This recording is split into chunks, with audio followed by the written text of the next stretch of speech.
এক গাধা এক গাধা লবণের বস্তা নিয়ে বাজারে যাচ্ছে। তো রাস্তার ভেতরে গাধার খুব পানি তৃষ্ণা লেগে গেল। তো একটা নদী দেখে লবণের বস্তা সহই পানির ভেতরে নেমে গেল। তো পানির ভেতরে নেমে যায়, পানি খেয়ে উঠতে উঠতে গাধার লবণের বস্তাটা গলিয়ে একবারে পানির সাথে মিশে গেছে। গাধা উপরে এসে চিন্তা করছে, বাস ভালোই তো, পানিতে নামলে ওজন কমে যায়, তাহলে তো ভালোই হলো। তো আর একদিন তুলার বস্তা নিয়ে যাচ্ছে বাজারে।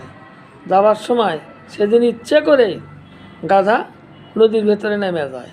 যাবার পরে পানির ভেতরে যখন তুলা ডুবে যায়, তখন তুলা পানি খায় এমন ভারী হচ্ছে গাধা আর সারিয়ে উঠে পারছে না।